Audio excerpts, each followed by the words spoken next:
Hello my dear students, how are you? This is Sachin Mishra.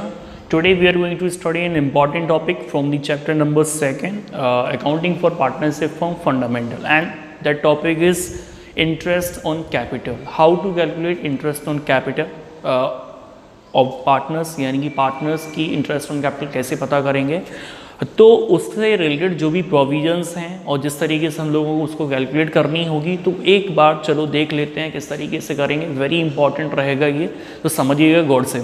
सबसे पहली बात तो मैं ये बता दूं, जब मैंने आपको प्रोविजंस बताए थे यानी कि provisions of Indian Partnership Act 1932 in the absence of partnership deed, तो वहाँ पे एक चीज़ मैंने क्लियर की थी आपको कि interest on capital is allowed only when it is mention in partnership deed. अगर पार्टनरशिप डीड में नहीं लिखा है तो अलाउ नहीं करते। In the absence of partnership deed interest on capital is not allowed. ठीक है, वो चीज़ वहाँ बता दी थी मैंने ऑलरेडी। अब उसके आगे और भी अंदर डीपली प्रोविजन है, वो चलो समझते हैं। सबसे पहले बात करते हैं कि interest on capital is allowed to compensate a partner for contributing capital to the firm, यानी कि उस बंदे ने कैपिटल कंट्रीब्यूट किए फर्म में, उसके वजह से हम उसको क्या अलाउ करते हैं, इंटरेस्ट ऑन कैपिटल अलाउ करते हैं in excess of the profit sharing ratio. Actually उसको प्रॉफिट शेयरिंग रेशियो के हिसाब से जो प्रॉफिट तो मिलेगा ही, लेकिन उसके अलावा उसको इंटरेस्ट ऑन कैपिटल भी मिल सकता है। अगर पार्टनरशिप डीड में लिखा होगा तो मिल जाएगा उसको इंटरेस्ट ऑन कैपिटल। ठीक है, क्योंकि अगर वो बंदा बिजनेस में पैसा ना लगा के अगर वो और कहीं इन्वेस्ट करता, मान लो बैंक में जमा कर देता, जब भी उसको इंटरेस्ट ऑन कैपिटल मिलता, जब भी उसको कुछ ना कुछ इंटरेस्ट मिलता जो भी उसने मनी इन्वेस्ट की होती, तो इसलिए ऐसा हो सकता है कि इंटरेस्ट ऑन कैपिटल उसको अलाउ किया जाए। नेक्स्ट बात आती है कि it is calculated at the agreed rate. ये जो भी रेट होगा उसके हिसाब से कैलकुलेटेड हम लोग करेंगे with reference to the time capital has been use, यानी कि जितने दिन तक आपका वो पैसा रहा है उसके हिसाब से हम लोग इंटरेस्ट ऑन कैपिटल पता करते हैं। यहाँ पे यार सिंपल सा लॉजिक आप ध्यान रखना, जैसे बैंक में आपके रुपए जितने दिन तक रहे होंगे उतने ही दिन का तो बैंक इंटरेस्ट देगी। आपके जैसे 5 लाख रुपए बिगिनिंग ऑफ द ईयर थे, मान लो 1 अप्रैल को, और आपने 1 जुलाई को जाके 2 लाख निकाल लिए, तो पहले तो 5 लाख रुपीज़ पे आपका अप्रैल मई जून 3 महीने तो 5 लाख रुपए रहे तो उस पर मिलेगा। फिर आपने 2 लाख रुपए निकाल लिए हैं तो आपका फिर जो आगे मिलेगा वो 3 लाख पे मिलेगा। इसी तरीके से आपको ध्यान रखना कि जो बैलेंस है वो कितने टाइम तक रहा है, तो टाइम के हिसाब से, टाइम के रेफरेंस के अकॉर्डिंग ही इंटरेस्ट अलाउ किया जाएगा जो भी एग्रीड रेट होगा उस पर। तो it is calculated at the agreed rate with reference to the time capital has been used, कितने दिन तक वो कैपिटल यूज हुई है बिजनेस में, उसके हिसाब से। आगे बात करते हैं कि in the business 10 interest on capital on is allowed on the opening balance. ये चीज़ और आपको खास तौर से ध्यान रखनी है कि इंटरेस्ट ऑन कैपिटल को हमेशा ओपनिंग बैलेंस से पता करते हैं। अगर क्वेश्चन में क्लोजिंग बैलेंस आपका दिया है तो उससे सबसे पहले हम लोग ओपनिंग कैपिटल हमें पता करनी होगी।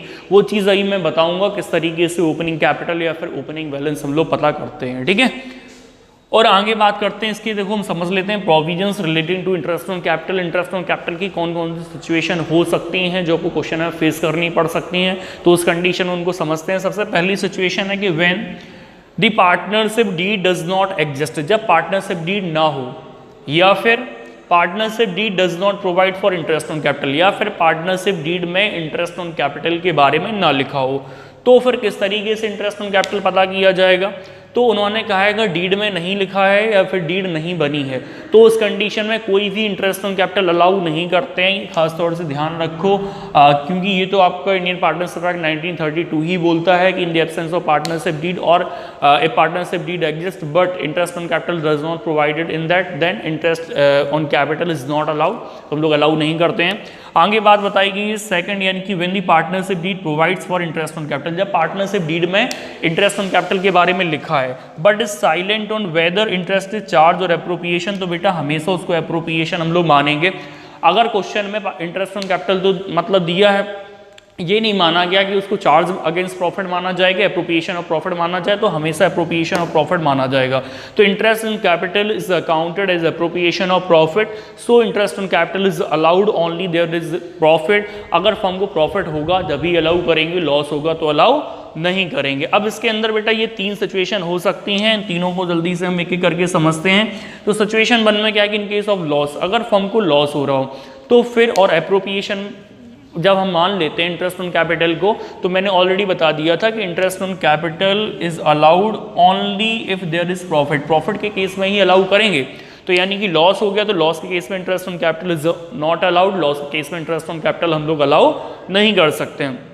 फिर नेक्स्ट क्या है कि in case of profit before interest on capital is equal to और more than interest on capital. जो प्रॉफिट है इंटरेस्ट ऑन कैपिटल चार्ज करने के पहले, वो प्रॉफिट या तो इंटरेस्ट ऑन कैपिटल के बराबर है या फिर उससे ज़्यादा है। जैसे कि इंटरेस्ट ऑन कैपिटल, आपको दो पार्टनर हैं ए और बी, उनको 50,000 देना है तो 1 लाख देना।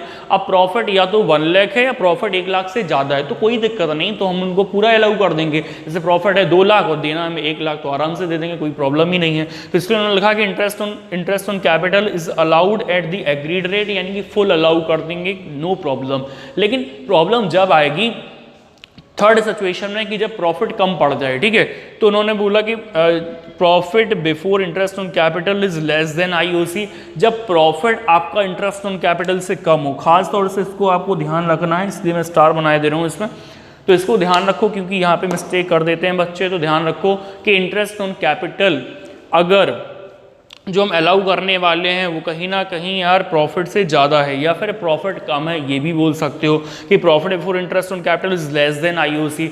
तो उस कंडीशन में हम लोग पूरा अलाउ नहीं कर सकते हैं। जो हम लोग आईओसी अलाउ करने इंटरेस्ट ऑन कैपिटल, वो केवल प्रॉफिट की लिमिट तक अलाउ कर सकते हैं बस। तो interest on capital is allowed only to the extent of profit. Interest on capital को हम अलाउ तो करेंगे but only to the extent of profit, केवल प्रॉफिट की लिमिट तक, in the ratio of IOC of each partner, और हर partner की उनके इंटरेस्ट ऑन कैपिटल के रेशियो में। जैसे एग्जांपल दे रहे हैं कि मान लो 50,000 ए और बी को इंटरेस्ट ऑन कैपिटल अलाउ करना था, लेकिन यार प्रॉफिट जो हुआ है वो मान लो हुआ 80,000, तो कम पड़ गया कि नहीं। तो यहाँ पे इंटरेस्ट ऑन कैपिटल के हम रेशियो बना लेंगे, 50,000 का रेशियो बनाएंगे तो 1:1 पड़ेगा। अब प्रॉफिट जो 80,000 था, 80,000 को 1:1 में बांट दो तो फिर 40 ए को मिल जाएगा, 40 बी को, मतलब जो उन्हें 50 मिलने थे वो 40 मिलेंगे। तो इस तरीके से अगर प्रॉफिट कम पड़ जाए तो प्रॉफिट की लिमिट ही हम इंटरेस्ट ऑन कैपिटल दे सकते हैं। तो इसलिए जो इंटरेस्ट ऑन कैपिटल होगा उसके हम लोग रेशियो बना लेंगे, और जो रेशियो आएंगे फिर प्रॉफिट को उस रेशियो में हम लोग बांट देंगे इंटरेस्ट ऑन कैपिटल के रेशियो में, और वही उनका इंटरेस्ट ऑन कैपिटल माना जाएगा। क्लियर? तो ये सिचुएशन हो गई। इसके बाद थर्ड सिचुएशन में क्या है कि when the partnership deed provides for interest on capital as a charge. जब इंटरेस्ट ऑन कैपिटल को चार्ज मान लिया जाए तो कोई दिक्कत ही नहीं है यार। अगर इंटरेस्ट ऑन कैपिटल को चार्ज मान लिया जाए तो हम लोग पूरा अलाउ कर सकते हैं। तो जितना भी आएगा, चाहे प्रॉफिट कम हो ज़्यादा, उससे कोई मतलब नहीं है, तो फुल अलाउ करना है, भले ही लॉस हो जाए। तो interest on capital is allowed whether the firm earn profit और हैज इनकर्ड लॉस। चाहे फर्म प्रॉफिट अर्न कर रही हो, चाहे फर्म को लॉस हो रहा हो, लेकिन अगर इंटरेस्ट ऑन कैपिटल को अगर चार्ज मान लिया जाए, अगर क्वेश्चन में लिखा हो कि interest on capital is treated as charge, तो आपको पूरा ही अलाउ करना है, नो प्रॉब्लम। ठीक है, तो ये जो प्रोविजंस हैं वो खास तौर से आपको ध्यान रखने हैं, क्योंकि क्वेश्चन में आपको ये सिचुएशन या फिर ये केसेस आपको फेस करने पड़ सकते हैं। ठीक है, तो ये चीज़ क्लियर हो गई। अब मैं इसके बाद जो बताने वाला हूँ, जैसे अभी ये मैंने बताया था कि इंटरेस्ट ऑन कैपिटल को हमेशा ओपनिंग बैलेंस पे पता करते हैं। किस पे पता करते हैं? ओपनिंग बैलेंस पे पता करते हैं। अगर क्वेश्चन में क्लोजिंग कैपिटल हो और ओपनिंग बैलेंस ना दिए हो तो उस कंडीशन में हम कैसे पता करेंगे, तो उसके बारे में मैं बताने वाला हूँ, तो उसको आप सुनिएगा जरा। तो ये चीज़ अभी लिखी थी कि interest on capital is allowed on the opening balance of partners capital. तो ओपनिंग बैलेंस कैसे निकलेगा, तो वो चीज़ हम बता रहे हैं। तो calculation of opening balance of partners capital. तो पार्टनर्स की कैपिटल पे हम लोग ओपनिंग बैलेंस पता कर रहे हैं। और सबसे पहले तो मैं बता रहा हूँ, इन case of fix capital account method, जब फिक्स कैपिटल अकाउंट मेथड हो तो ओपनिंग बैलेंस बेटा कैसे पता करे जाएंगे, सुन लो। तो यार जब हमने फिक्स कैपिटल अकाउंट मेथड जब फॉलो किया था तो आपको ध्यान होगा, जब मैंने इसके पहले जो method of maintaining partners capital account पढ़ाए थे तो उसमें मैंने बताया था कि under the fix capital account method 2 accounts are prepared. एक तो पार्टनर का कैपिटल अकाउंट और दूसरा बनाते हैं पार्टनर का करंट अकाउंट। कैपिटल अकाउंट में जरा एक बार ध्यान कर लोगे, क्रेडिट में by balance BD opening balance, by additional capital cashier bank के नाम से, डेबिट में क्या आता है टू कैशियर बैंक अगर कैपिटल विड्रॉन की है, और टू बैलेंस सीडी। तो यार अगर आपको बैलेंस शीट मतलब क्लोजिंग कैपिटल दी गई और क्लोजिंग कैपिटल से हमें ओपनिंग कैपिटल पे पहुंचना है, तो बैलेंस शीट में जो उसने विड्रॉ किया था वो ऐड कर दो और एडिशनल कैपिटल जो क्रेडिट वाली माइनस कर दो, तो क्रेडिट वाला ओपनिंग बैलेंस पता चल जाएगा। बस आपको कैपिटल अकाउंट ध्यान है तो ये चीज़ आपको तुरंत समझ में आ जाएगी। तो क्लोजिंग कैपिटल ले लेंगे हम लोग, ठीक है। क्लोजिंग कैपिटल में हम लोग ऐड कर देंगे, यानी कि जो विड्रॉवल ऑफ कैपिटल होगा, विड्रॉवल ऑफ कैपिटल या कैपिटल जो विड्रॉन उसने की है वो चीज़ ऐड होगी। इसके बाद इसमें से बेटा जो लेस करेंगे वो लेस क्या करना है, यानी कि एडिशनल कैपिटल जो उसने एडिशनल कैपिटल लेके आया था वो माइनस कर देंगे। इस तरीके से हमारा जो बैलेंस निकलेगा, जो हमें पता करना होगा, वो ओपनिंग कैपिटल पता चल जाएगी। क्या पता चल जाएगी? Opening capital. तो ये बेटा तरीका हो गया कि अगर फिक्स कैपिटल अकाउंट मेथड है तो केवल इससे मतलब है, प्रॉफिट कुछ भी दिया जाए किसी से मतलब नहीं है। केवल क्लोजिंग कैपिटल में विड्रॉवल ऑफ कैपिटल अगर है, उसने कैपिटल विड्रॉन की थी तो ऐड करिएगा, और एडिशनल कैपिटल अगर लगाई थी तो माइनस करिएगा, तो ओपनिंग बैलेंस पे अपने आप पहुंच जाएंगे, ठीक है। अब हम इसके बाद बात करते हैं, यानी कि नेक्स्ट, यानी कि ये फिक्स कैपिटल वाला हो गया। अब बता रहे हैं fluctuating capital account method. Next कौन सा बता रहे हैं? अगर फ्लक्चुएटिंग कैपिटल मेथड का केस है, फ्लक्चुएटिंग कैपिटल अकाउंट मेथड, तो क्या करेंगे? तो उन्होंने लिखा है calculation of opening balance of partners capital in case of fluctuating capital account method. अगर फ्लक्चुएटिंग कैपिटल अकाउंट मेथड का केस है तो फिर क्या किया जाएगा? तो फ्लक्चुएटिंग कैपिटल में यार एक चीज़ ध्यान रखोगे, फ्लक्चुएटिंग कैपिटल मैंने बताया, तो मैंने बताया था कि केवल एक ही अकाउंट बनाते हैं, पार्टनर का कैपिटल अकाउंट, ठीक है, उसी में सब कुछ लिखते हैं। तो जो उसकी डेबिट वाली चीज़ें हैं उनको ऐड कर लो, क्योंकि debit side closing capital I थी, और जो क्रेडिट वाली चीज़ें हैं वो माइनस कर दो, तो क्रेडिट साइड वाली जो ओपनिंग कैपिटल है वो आपकी पता चल जाएगी। ये लॉजिक आपको लगा के लर्न करना है। तो विड्रॉवल ऑफ कैपिटल ऐड, इसके अलावा ड्राइंग अगर दी गई है तो वो ऐड कर देंगे। इसके अलावा और क्या ऐड करेंगे? शेयर इन लॉस में जो भी शेयर है वो ऐड कर देंगे, ठीक है। अब इसमें से कुछ चीज़ें हमें लेस भी करनी पड़ेंगी, जो क्रेडिट वाली हैं वो माइनस कर दो। जैसे एडिशनल कैपिटल है, एडिशनल कैपिटल, या फिर शेयर इन प्रॉफिट, अगर प्रॉफिट में उसको शेयर था तो वो चीज़ हम लोग माइनस कर देंगे, ठीक है। तो इस तरीके से इसको हम लोग क्या कर देंगे?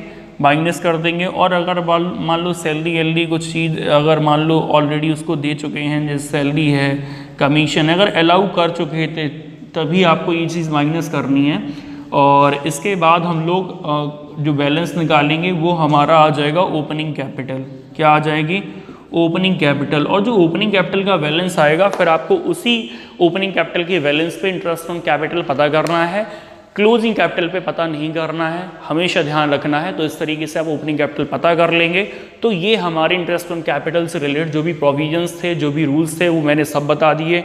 अब बात करते हैं केवल जर्नल एंट्री। और हालांकि जर्नल एंट्री जब मैंने एप्रोप्रिएशन बताया था उस टाइम मैंने बताई थी, लेकिन मैं दोबारा फिर से बता देता हूँ। जर्नल एंट्रीज में यार क्या ध्यान रखना है कि इंटरेस्ट ऑन कैपिटल फर्म के लिए एक्सपेंस है, क्योंकि फर्म पार्टनर को अलाउ कर रही, तो डेबिट करेंगे। तो इंटरेस्ट ऑन कैपिटल अकाउंट को हम क्या कर देंगे? Interest on capital account debit, और टू क्या कर देंगे? यानी कि पार्टनर्स कैपिटल या फिर करेंट अकाउंट, क्योंकि उनको मिल रहा है। तो ये पहली जो एंट्री बता दी ये अलाउ करने की हो गई। ये कौन सी एंट्री हो गई? अलाउ करने की। दूसरी एंट्री हम लोग बताएंगे ट्रांसफ़र की या फिर क्लोज करने की एंट्री की। Interest on capital account close कर रहे हैं, तो ये जो इंटरेस्ट ऑन कैपिटल यहाँ डेबिट करा, इसको क्रेडिट कर दो, और कहाँ ट्रांसफर करेंगे? At the end of the year profit and loss appropriation account में।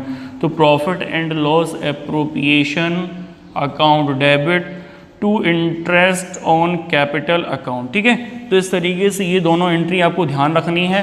पहली entry interest on capital debit to partner capital या करेंट अकाउंट। देखो कैपिटल अकाउंट को जब आपको यूज़ करना है जब यानी कि फ्लक्चुएटिंग कैपिटल अकाउंट मेथड हो, और अगर फिक्स कैपिटल अकाउंट मेथड है तो उस कंडीशन में करेंट अकाउंट का यूज़ करना है, क्लियर। और इसको जब ट्रांसफर करेंगे तो इंटरेस्ट ऑन कैपिटल को उठा के क्रेडिट कर दो, और प्रॉफिट एंड लॉस एप्रोप्रिएशन के डेबिट में हम लोग ट्रांसफर कर देंगे। तो इस तरीके से इससे रिलेटेड जो भी प्रोविजंस थे, जो भी यानी कैलकुलेशन थे, मैंने आपको सारे बता दिए हैं। नेक्स्ट वीडियो में डिस्कस करूंगा कि इसके क्वेश्चन किस तरीके से सॉल्व होंगे। Thank you very much for watching this video and don't forget to subscribe my channel. Thank you everyone.